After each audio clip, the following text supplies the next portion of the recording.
tinggal Anies dengan Caimin berani nggak?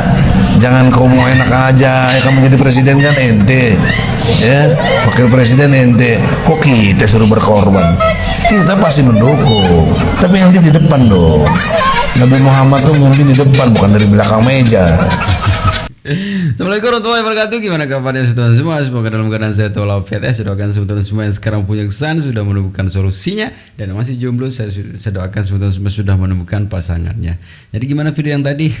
Lucu ya. Ini video berikutnya adalah video yang lebih lucu lagi ya. Ini terkait dengan saksi di persidangan di MK ya. Jadi ada yang ngemesin, ada yang ngelucu di situ ya. Jadi gimana video selengkapnya Sultan? Yuk kita masuk ke ruang sidang MK ya untuk menyaksikan kelucuan anak abah ini ya. Gimana video selengkapnya Sultan? Yuk kita saksikan bersama-sama. Ini dia videonya. Itu hari libur. Nanti ada persoalan dengan keabsahan persidangan kita. Baik, karena begini yang mulia, mohon dipertimbangkan ketika kami menyerahkan daftar nama saksi, kemudian nama-nama saksi itu bocor keluar ke publik. Nah, kami khawatir saksi-saksi ini terintimidasi sehingga takut memberikan keterangan. Ya, itu pertimbangan. percayakan pada mahkamah. Ya, percayakan lah sama mahkamah. Kecuali Ya. Anda sendiri yang bocorkan. Kecuali Anda yang bocorkan. Seandainya yang mulia, mohon maaf, ini sekiranya ini bisa diserahkan daftarnya pada saat sebelum sidang pada hari Senin pagi, bagaimana yang mulia? Hari Kami kerja. harus pelajari Pak. Itu ya apa esensinya kenapa harus diserahkan satu hari. Iya, itu ya. Serahkanlah satu hari sebelumnya tuh kata MK biar dianalisa dulu ya gimana saksinya biar siap lah kondisi. Jangan keburu-buru lah, santai-santai. Ini juga selama kok ya. Ini advokat. Ian Gunawan ya. sudah dicoret. Apakah yang bersangkutan mesti tetap dipertahankan atau bisa diberi penjelasan? Banyak dicoret. Dicoret. Banyak abal-abal masalahnya. Kami keluarkan dari tim hukum 01 ya, perkara nomor 1 ya. Kemudian berkaitan dengan kartu tanda anggota advokat, ada yang sudah kadaluarsa, Pak Ikhwan Setiawan, mau nanti diupdate kembali. Kemudian kuasa hukum Pak Repli, Pak Said Kemal Julbi, Pak Iksan Prastia, dan Pak Fikih Aprilia. Tidak ada kartu anggotanya, supaya nanti dilampirkan pada persidangan berikutnya. Kemudian ada kartu anggota juga yang tidak diketahui masa berlakunya, apakah sudah lewat atau belum, atas nama Riza Isfadila Zen dan Ahmad Waluya kan Muharram. mengundang 1000 pengacara tuh ya. Demo aja katanya yang mau menduduki ini juga cuma seberapa kok ya, apalagi pengacara. Dan gak mungkin lah pengacara 1000 masuk ke gedung MK, kan gak mungkin tuh. Ya 10 aja kayaknya gak mungkin deh 10 pengacara misalnya, atau 20 pengacara yang masuk langsung ke MK. Jadi pas penjelasannya kapan selesainya kan. Tapi itulah ya kita aminkan sajalah ya, kita iyakan sajalah, kan orang cerdas juga yang berbicara seperti itu. Kita ke video berikutnya. Ini keterangan saksi ya, langsung keterangan saksi. Polda Jawa Tengah. Di Polda Jawa Tengah katanya di Karanganyar. 176 kepala desa dipanggil oleh Polda melalui Kepala Dinas Pemberdayaan Masyarakat Desa. Polres atau Polda? Polda ya. Tanya tuh. 176 kepala desa dipanggil oleh Polda katanya. Ini berkaitan dengan penggunaan dana APBD provinsi. PBD ya. Yang manggil Polda. Yang manggil Polda Tapi untuk enggak dipanggil ke Polda. Polda. Oh, Kapolda yang manggil tapi tidak di Kapoldanya gitu ya. 176. 176. Ya. Pada tanggal 29 November 2000. Apa ini Berapa? 12 ya kemarin. 2023 ya. Karena pada waktu itu sudah menjelang pemilihan umum, banyak orang yang menduga seperti itu. Oh, baru Dan terduga. kami mendapatkan informasi Baru WhatsApp menduga ya. pada saya di grup bahwa akan terjadi seperti ini.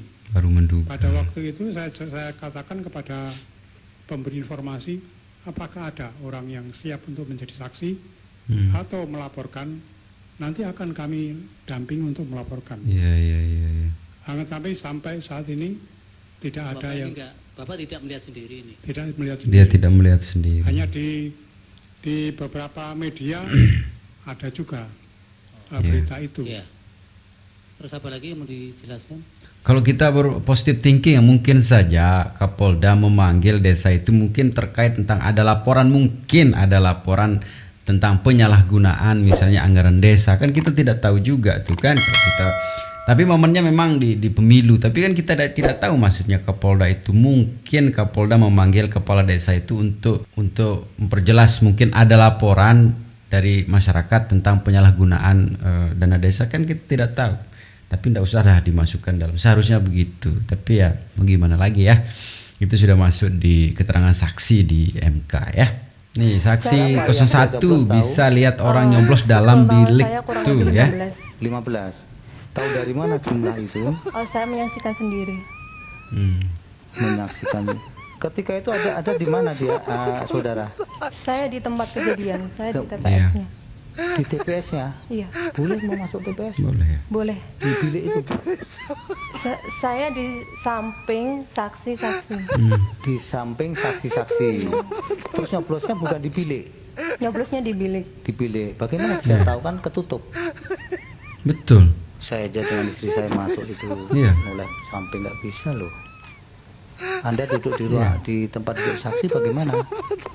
Terlihat secara langsung. Dalam bilik. Saya- Betul. Kalau di dalam bilik kan tidak secara langsung terlihat. Iya, saya punya rekaman Iya. videonya. Oh, bukan. Kita tangkap dulu dengan visual secara sederhana dulu. Dan kalau kita balik sekarang, posisi ini kan posisinya saksi 01 lah kita kan. Mungkin saksi 01 yang melihat secara langsung, berarti dia secara sadar masuk ke, atau mungkin tidak menutup kemungkinan juga menyarankan mencoblos salah satu calon, kan jadinya dia boleh masuk tuh karena posisinya dia kan sebagai saksi juga ya. Tapi kok bisa masuk? Karena ini penjelasan dari hakim ini benar juga, saya sama istri tidak bisa saling melihat tuh mana yang dia coblos kan. Tapi anehnya ini dia bisa melihat, berarti dia berada di samping calon pemilih ya. Tapi walau-alam lah, kita lanjut ke video berikutnya sajalah.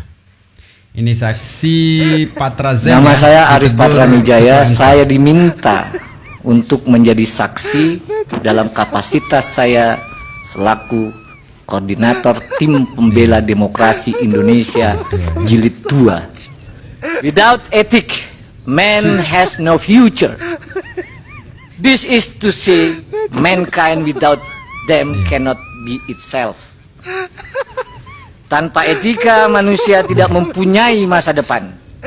Yang kedua, menjatuhkan sanksi peringatan keras terakhir. Terakhir ketiga maksudnya. Dalam perkara 135, 136, 137, 141 kepada saudara Hasyim Asyari selaku teradu 1 pada waktu itu. Yang ketiga, menjatuhkan sanksi peringatan keras kepada semua anggota KPU. Terakhir yang mulia saya sampaikan, kalau saja KPU dalam persidangan itu ahli menyampaikan yang diajukan di bawah sumpah, kalau saja KPU tidak melanggar pasal-pasal yang disebut tadi, maka tentu saja saudara Gibran Rakabuming Raka tidak akan lolos dalam verifikasi dan ditetapkan sebagai calon wakil presiden dalam pemilu tahun 2004. Pak Petra, itu sudah pendapat yang terakhir itu. Yang terakhir mohon dikesampingkan, saya tutup dengan perkataan terima kasih atas kesempatan yang diberikan yang mulia. Mudah-mudahan apa yang kami sampaikan sebagai saksi dapat bermanfaat. Wassalamualaikum warahmatullahi wabarakatuh. Waalaikumsalam. Saksi 01 ngelawak di MK tuh yang nulis ya, bukan saya yang bicara, itu ada tulisannya tuh. Saksi 01 ngelawak di MK tuh. Posisi apa? Fungsi Kita apa? dengar lawakannya. Punya posisi apa-apa. Tidak apa-apa. Bukan tim dari BPN Saya di kampung, Pak. di kampung. Dari Makassar. Oke. Terus kesaksiannya ini berhubungan dengan apa? Jadi kesaksian itu diberikan karena Anda melihat, mendengar dan merasakan. Itu apa berarti kalau Anda di kampung? kan DPT juga ada di kampung Pak. Oh, berarti nanti yang akan dijelaskan Ya. Anda itu DPT di kampung Anda? Kan? Seluruh Indonesia. Hah? Loh gimana? Ya, saya dapatkan source atau file database DPT dari DPP Gerindra ketika saya berada di Jakarta. Nah ya, sekarang mau saya tanya, Anda itu posisinya Begitulah ya kualitas-kualitas para saksi sekarang ya. Kita nggak tahu dari pasangan nomor berapa, saya nggak tahu, yang jelas seperti itulah. Jadi silakan teman-teman atau teman-teman semua menilailah gimana gitu kan, dari awal sampai akhirnya ya. Kita lanjutkan video berikutnya saja dah ya. Ini dia videonya. Pada tanggal 8 Februari Saksi 01 tuh ditulis tuh di atas tuh. 16.30 saya ke sekretariat PPS, itu tepatnya di kantor lurah, untuk mengambil dana operasional TPS. Di situ diserahkan formulir pada saya untuk mendata warga yang dikhususkan untuk memilih 02 dan akan diberikan bansos. Iya. Terus pelaksanaannya bagaimana? Bansos sekarang ya. Saya serahkan sama ketua RT, Pak. Bapak nggak tahu pelaksanaannya. Apakah itu jadi kenyataan? Tidak. Tidak. Tidak. Kenapa? Karena itu kan bukan saya yang mendatanya, Pak. Bapak tidak tahu kenapa tidak jadi dilaksanakan. Bukan tidak tahu tidak jadi dilaksanakan. Apakah itu dilaksanakan atau tidak? Oh, tidak tahu selanjutnya. Ya. Oke. Oh. Itu yang nyuruh di kelurahan siapa? Mendata untuk Lurah. lurah. Ya. Siapa namanya? Oh, lurah. Namanya nggak bisa saya sebutkan sini, Pak. Ini persidangan. Nggak usah. Nanti malah keterangan Bapak jadi diragukan nanti. Maksudnya nama kelurahannya? Iya, iya. Nama lurahnya. Oh, nama lurahnya apa? Ibu Yuliarti. Yuliarti ya. Oh.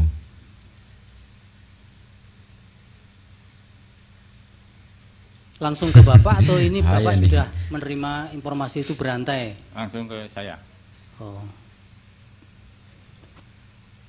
Yang langsung diserahkan Pak RT itu apanya oleh Bapak? Formulir. Formulirnya. Ya. Supaya diisi gitu ya. Ya. Tapi di sana faktualnya nomor 1 mendapat 107. Ya. Nomor 2 100. 109. 9 terus ini 17, 11 ya? 13. 13. Baik. 1 surat suara tidak sah. 13 ya. Kalau pingin aman 02 harus menang. Siapa yang ngomong begitu? Saya Oknum minta polisi, maaf, Pak. jadi gimana menjadi saksi? Dan yang Itu katanya itu. Polisi mana ini? daerah Sampang, Pak. Polsek Madura ya? Sampang atau Polres? Yang jelas itu oknum polisi, Pak, yang saya dikasih tahu sama oknum kepala desa itu apakah polisi polsek atau polisi polres, saya juga kurang paham. Apa yang dia lakukan? Bilang gini, Pak, kalau pingin aman 02 harus menang. Namanya tahu Iya. Bapak? Tidak bisa saya menyebutkan, Pak, mohon maaf. Saya khawatir jiwa saya akan terancam. Jangankan menyebut nama orang yang memberitahu saya. Saya sendiri ke sini ini, Pak, karena demi kebenaran bertekad untuk hadir di persaksian persidangan yang mulia ini. Baik, tapi keutuhan keterangan Bapak menjadi agak tidak bulat kalau memberikan keterangan. Tidak bulat tuh. Mohon maaf, Pak, saya tidak bisa menyebutkan namanya, Pak. Ada lagi mau sampaikan? Selain di kecamatan pengungsian, Pak, saya banyak teman-teman juga relawan di sana. Ada beberapa kecamatan, bukan beberapa kecamatan, hampir semua kecamatan itu banyak pemberitahuan itu yang tidak diberikan kepada. Tuh ya, katanya si oknum polisi bisa saja, kan tergantung nadanya tuh. Jadi bisa saja kita ngomong sekarang, ya kalau mau aman ya pilih nomor 2 kan begitu. Atau kalau mau aman pilih, kan tergantung nada. Bisa saja oknum polisinya kita sebut hanya untuk menyarankan saja ya. Jadi diminta pendapat, waktu diminta pendapat mungkin ya. Terus menyampaikan ya kalau mau aman dengan nada yang memberi solusi lah. Kalau mau aman ya pilih nomor 2 kan bisa seperti itu. Ya, tapi ya begitulah kira-kira ya. Kita lanjutin saja video berikutnya. Ini dia. 10 saksi amin mundur. Saksi dalam mundur sidang MK. tuh. Loh. Kenapa tiba-tiba mundur? Katanya mau berjuang sampai akhir, sampai titik darah penghabisan. Disebutkan ada 5 yang mengundurkan diri sebelum mulai sidang MK. Dan 5 lagi baru mengundurkan diri ketika sidang berlangsung. Alasannya takut dipecat katanya dari pekerjaannya. Kenapa pada mundur sih? Kan kasihan abah kalian. Jadi berkurang tuh yang membelanya. Katanya sendiri butuh perubahan. Ini mas sarannya kepada tim Amin, jika masih kurang saksi-saksi, ya tinggal nyomot aja tuh. Yang di luar kan banyak yang demo-demo. Setuju, di luar masih banyak tuh. Kecurangan. Iya. Ya walaupun gak ada bukti. Di belakang tuh banyak tuh. Di depan tuh. Hasil audit saudara kan untuk dipakai sebagai alat bukti yang sah di pengadilan. Dan Anda tadi mengatakan memang persyaratan formal untuk itu belum dipenuhi, yaitu ada request dan pemilik account harus ngaji secara sukarela. Tolong dikonfirmasi bahwa memang secara formal persyaratan hasil audit saudara itu bukan untuk secara resmi, belum memenuhi syarat untuk dijadikan sebagai bukti resmi di pengadilan, tapi hanya sepihak dari Anda sendiri. Saya coba mengklarifikasi yang mulia bahwa saya katakan saya tidak melakukan digital forensik atau audit forensik.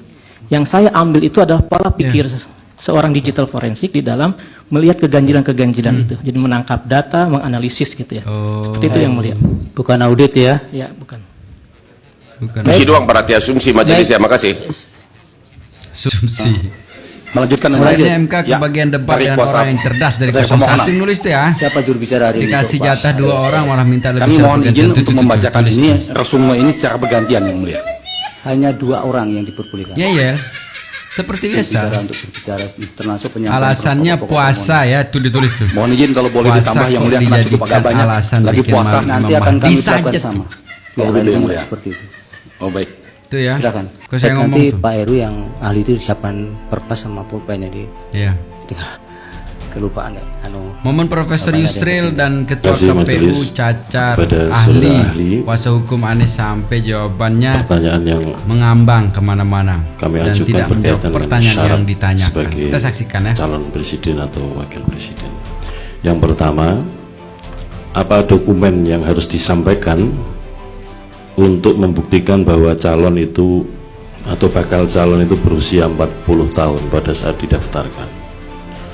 Yang kedua, apabila calon itu sedang menduduki jabatan sebagai kepala daerah, apa dokumen persyaratan yang diajukan oleh yang bersangkutan atau partai politik yang mengusulkan yang bersangkutan? Dari pihak terkait, silakan. Kami ingin tanya, pertama, apakah saudara ahli tahu dan dapat membedakan antara sengketa proses dan sengketa hasil dalam pemilu? Apakah proses pencalonan itu termasuk sengketa hasil ataukah sengketa proses? Kedua, jika penyelenggara negara itu tahu bahwa ada norma hukum yang lebih tinggi yang mengatur sesuatu, tapi ada juga norma hukum yang lebih rendah, dan peraturan lebih rendah itu bertentangan dengan yang lebih tinggi. Yang lebih rendah itu secara formal masih berlaku. Apa yang dia harus lakukan jika dia berhadapan dengan situasi seperti itu? Sekaligus menjawab pertanyaan Prof. Yusril tentang bagaimana kalau ada norma hukum yang bertentangan, seharusnya norma yang lebih rendah menyesuaikan dengan norma yang lebih tinggi. Sebagaimana dimaksud adalah pelaksanaan peraturan perundang-undangan. Dalam catatan ini, maka seharusnya KPU segera mengubah PKPU 19/2023 dan kemudian segera meminta kepada DPR dan pemerintah untuk mengadakan rapat dengar pendapat umum. Karena rapat dengar pendapat umum itu adalah diamanatkan oleh Undang-Undang 7/2017 pasal 75 ayat 4. Pertanyaan yang kedua,